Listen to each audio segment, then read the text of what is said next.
Hi, and welcome to the Library Channel. Today I'm on the Tempe campus of Arizona State University, where the ASU Libraries in August of 2007 will host a new exhibit about the Pyracantha Press. The Pyracantha Press was established in 1982 for the ASU Book Arts program and undertakes literary research and collaboration.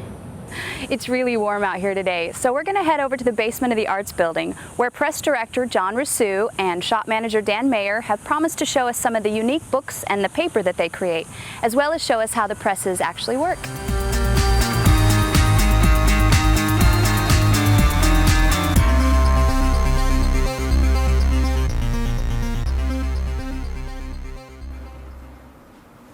Dan, John? Hi, Tammy. Hi. Welcome to the press. Thank you very much. Hi, Tammy. Dan. Nice to meet you. Yeah, nice to meet you.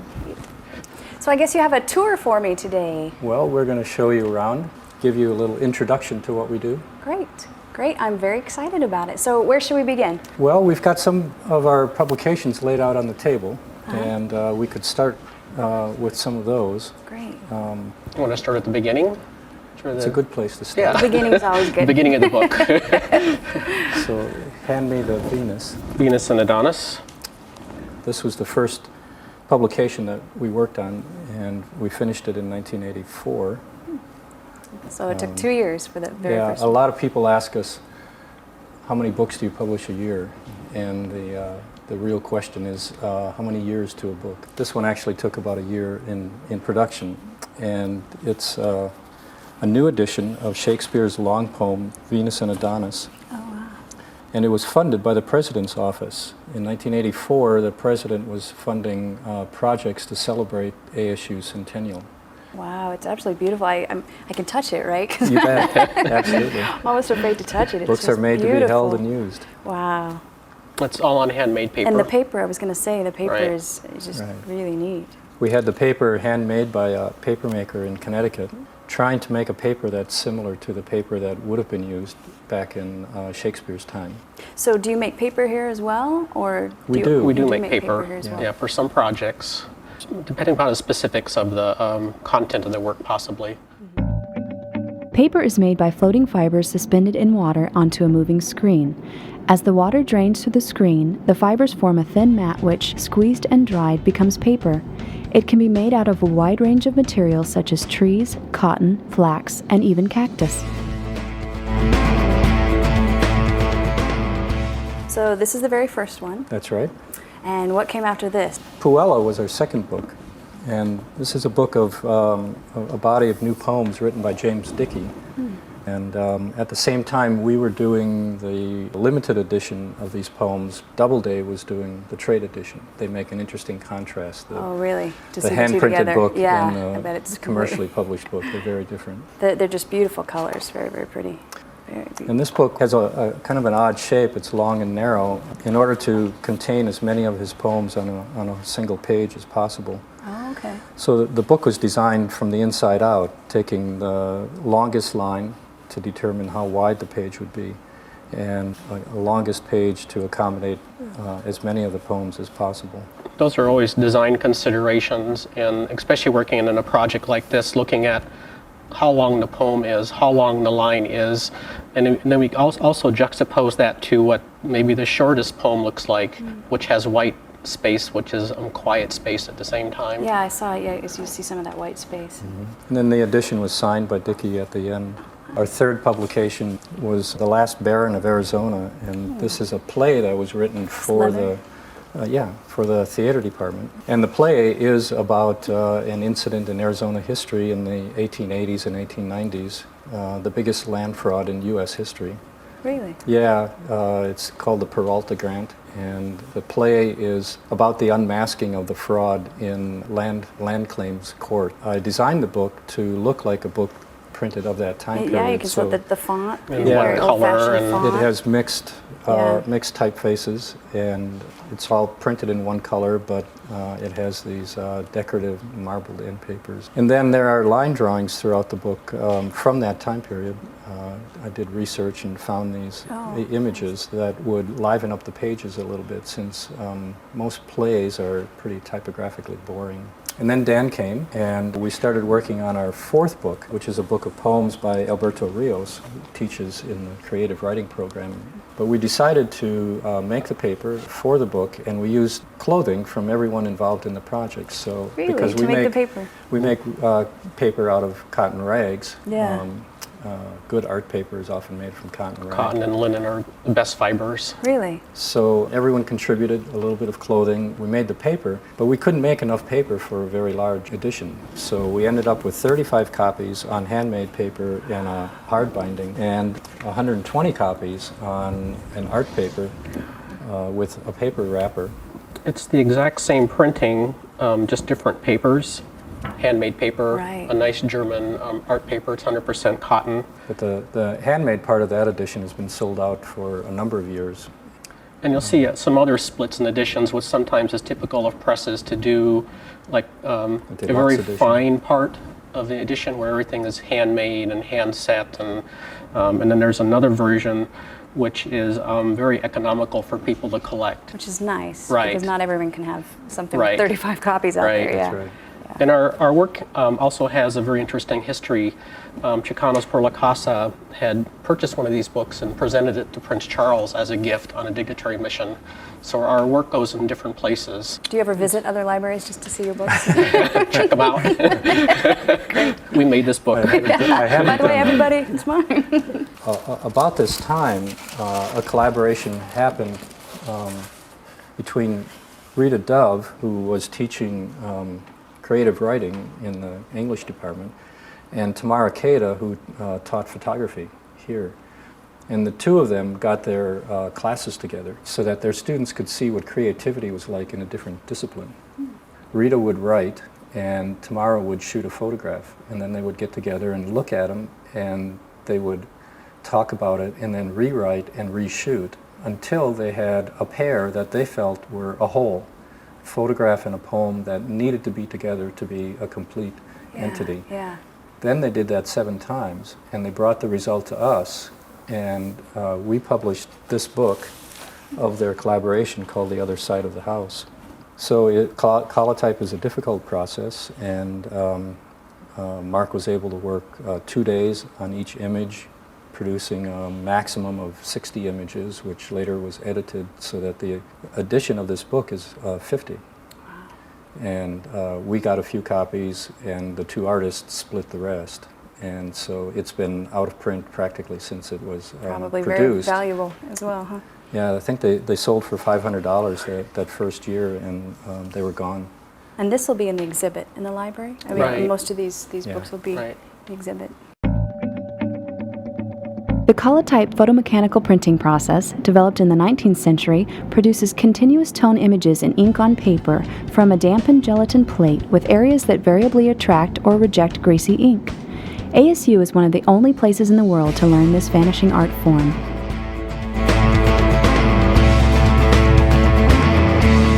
I'll tell you about the genesis of the next project was in 1988. I made my 3rd trip to Budapest, Hungary, where I had family living under the East Bloc. Half the family fled before communism and half remained behind. So this was my 3rd trip. And on that 3rd trip in 1988, I wanted to meet artists who were working under communism. And if you were an artist, you had a choice. One choice was to belong to the official artist league, or you were an artist of the opposition. And so I met 2 artists of the opposition. And they were a husband-wife team, Yuri and Yuli Galantai, who ran a space called Art Pool Artist Books Archives. And it was a way for them to communicate with artists outside the block through postal art, mail recordings, sound recordings. Totally illegal. So they had gotten in a lot of trouble with the police.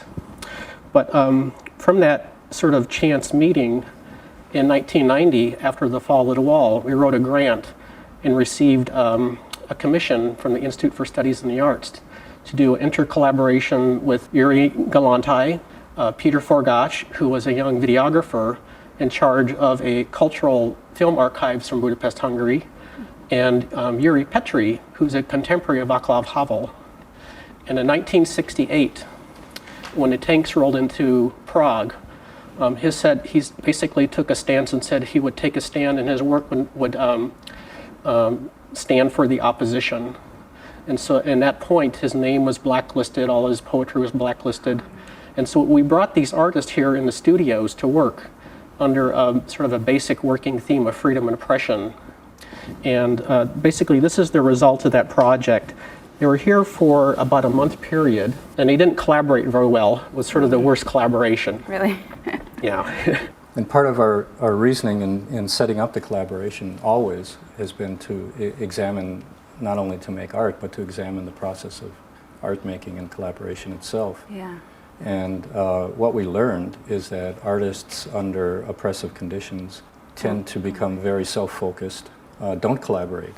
They learn not to share with other people. So when they came to work with us, they didn't work very well. Yeah. And they kept demanding more money and more equipment and things like that. But in the end, Petri did write new poetry while he was here in English. He's fluent in 5 languages, works as a translator. So we ended up with this project, which is called Petrified for East.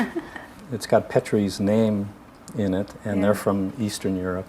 So they loved wordplay of that kind.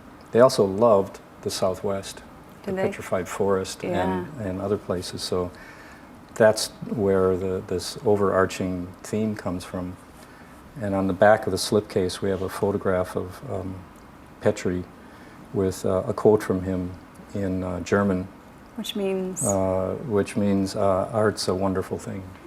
That's nice. That's what we wanted it to do, and that is record some of the things that they were oppressed for, but they also came to the West for the first time. So there are sort of different intersections of their visit here as well. One of the biggest things that Galante wanted to do when he was here was to work on a computer, because under communism you couldn't take a piece of paper to a copy center and make a copy of it. Really? Everything was government sanctioned. So what we were able to do is hook him up with one of our past graduate students who was a graphic designer. So he just spewed out all these sort of graphic imagery. And the words are all from Petri. And for instance, this piece, when we have the cigarette butt ashes, when they came here, they wanted to smoke and drink in the studios, which is normal for them. Really? Yeah. We said, you can't do that. This is, for this, it's not allowed in the state. So we have a lot of these sort of things that intersect, but this is Petri's poetry. So it's a pun on the poetry. So it's really a lot of what's underlying it is a matter of survival, for them. Petri was, I believe, 50 at the time, and he looked like he was 70. Really? Because he's just sort of a very Smoking, rundown drinking. man. Exactly. He's alcoholic. Yeah. They didn't like to come on campus after the first couple meetings, because in our rooms they couldn't smoke or drink. Really? And so Petri would sit across the street with a glass of beer outside and write all day long. And then this particular piece has a visual diary that Peter Forgash put together, the videographer. So these are video stills, very telling. The trip to northern Arizona, the painted desert. We've got smoking and drinking. They're sort of documenting every bit. Yeah. The third book in the series, called Oppression and Freedom Incorporated, was considered to be Petri's book. First one we saw was Galante's book. The second one was Peter's book. And this one is dedicated to Peter Mark Roget, because Petri carried a thesaurus and Webster's dictionary with him all the time, and he loved those 2 books. And so they made a collage of Petri's photograph cut with the portrait of Roget from the thesaurus.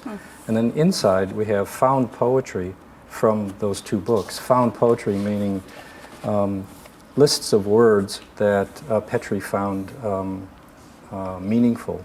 So in the dictionary there are non-words, and this list starts with non-cooperative and ends with non-restricted. And for them that had great meaning. Yeah. There's also non-Magyar, which is non-Hungarian. So there's meaning to that. Is in there. And then we have simulated dictionary pages, the pages on which oppression and oppress are located. So those are highlighted in red. And underneath there, it repeats the phrase from the poster that's on the wall next to my door, which has been there for 25 years. And when they saw that, that was the biggest joke to them. It was real humor. Everything not prohibited is compulsory, because the kind of life that they had been living made that quite humorous. Yeah. So they decided to reverse it and put it behind every one of the pages in this book. Then we have a page, the page from the dictionary with freedom on it, but he chose to highlight frantic, freak, and freedom of the press. So rather than just freedom. Yeah, so he looks for meaning in a lot of ways. We've also done single sheet pieces called broadsides. This one is kind of important in that in 1991, Dan and I decided to issue a broadside to commemorate the bicentennial of the signing of the Bill of Rights. And so we collaborated with a professor in the law school who teaches courses in the amendments. David Cater. Yeah, David Cater, and his contention is that the first 5 words are the most important. It says, Congress shall make no law. Other constitutions tell what rights people do have, but ours tells what the government cannot do. Yeah. And so we had a calligrapher do those words in the calligraphy style of that time. And we had a printing plate made from that, and then the rest of the text follows underneath. We also had her write, nor shall any state, which is from the 14th Amendment. That transfers the proscriptions from the federal government to the states and actually makes the Bill of Rights work. Now the whole thing is printed on paper that we made by hand from cotton American flags and blue jeans. Really? So the reason that it's purple is that those are red, white, and blue fibers that are all blended together. Wow. When you look closely, you can see them. Yeah, that's really It's also a symbolic edition, since it's the bicentennial, 200 years.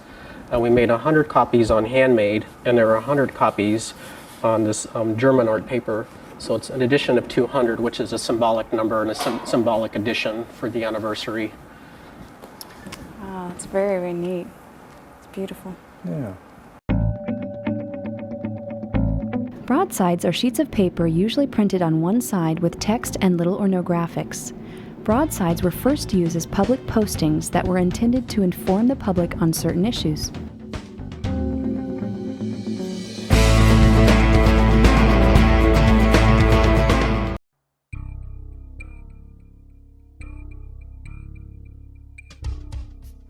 We did a project with a Macedonian composer, and this one's called Eco Songs. Dmitry Bujarovsky had created a song cycle called Eco Songs based on 6 poems written by writers who were concerned with man's relationship to the environment. I wrote letters to paper makers all over the world to ask them to send me plant fibers from their locality. When those fibers started coming in the mail, Dan and I divided them into different categories, and we made the papers for the different sections of this book. Differently, wow. So the substance of the paper of the book represents the ecology of the world, which is what the text is about. Now the first section of the book has the 5 poems as they originally were published. So there's Chief Dan George, Gerard Manley Hopkins, Stevie Smith, Alphonsina Storni, Lee Poe, and the Book of Job. And then the second section of the book folds out into an accordion where those same texts are represented the way they appear in the music. With repetition, we use color and size and position to suggest the sound, the overlaps, the volume, and the different qualities of the sound. You can see that as the pitch goes up. Right, right. Dimitri worked with the sopranist Nan Hughes, so it begins, here's Nan performing, and then we have Dimitri in the background. And so we have overlapping texts, and we have word sounds, and we use lots of different devices, typographic devices for word sounds. There's punctuation that sort of leads through the page, and as well as the different color printings. So it really sort of heightens in the middle with the overlapping text, and then it calms down it gets toward very the end. dense. And of course you can put the CD on, and since it's an accordion, you can spread it out and you can follow along with the music.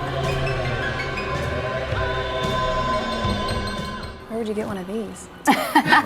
Here, We have It's off really the neat. shelf. Wow. Again, we split the edition. Neat idea. an edition Yeah. of 115 on commercial recycled paper, but of course there are two different costs. Oh, yeah, of course, yeah.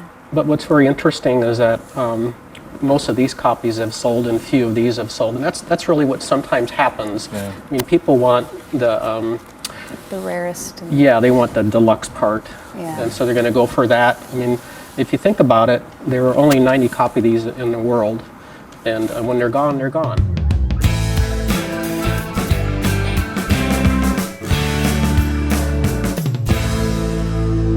Now the collaboration that we did following that is this small book by Mary McCann, who's also known as the Bone Mama.